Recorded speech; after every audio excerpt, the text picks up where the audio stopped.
పెట్టాను. ఆ తర్వాత లైఫ్ ఇన్సూరెన్స్‌లు తీసుకున్నాము, ఇల్లు కట్టాను, ప్రాపర్టీ పెట్టాను, భూమి కట్టాను, అన్నీ చేశాను నాకు హ్యాపీ అని. కానీ మనిషి ఏం తీసుకోవాలో తెలుసా అసలు? ఈ మనిషి పుట్టిన దగ్గర నుంచి చనిపోయేంత వరకు అసలు తన లైఫ్‌లో ఏం తీసుకోవాలో తెలుసా అసలు? ది బెస్ట్‌గా ఏం తీసుకోవాలో తెలుసా?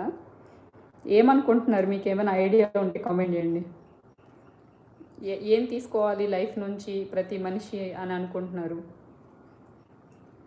అన్నీ ఓకే, బాధ్యత ఓకే, బంధాలు ఓకే, ఈ సంపాదనలు ఓకే, ఈ ఐశ్వర్యాలు, ఆస్తులు ఇవన్నీ ఓకే. కానీ ముఖ్యంగా తీసుకోవాల్సి వస్తే ఒక మనిషి నుంచి మనం అంటే ఒక జీవితం నుంచి మనం ఏం తీసుకోవాలి? మీకు ఏమైనా ఐడియా ఉంటే చెప్పండి. ఉన్నారా లైవ్లో ఎవరైనా? హలో, ఉన్నారబ్బా.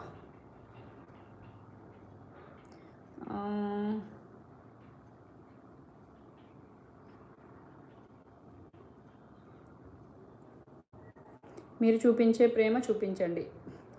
ప్రేమ చూపించేది కాదు, ఒక రకమైన ఫీల్తో అనుభవించేది, అదే ఫీల్ని అవతల వాళ్ళకి పంచేది.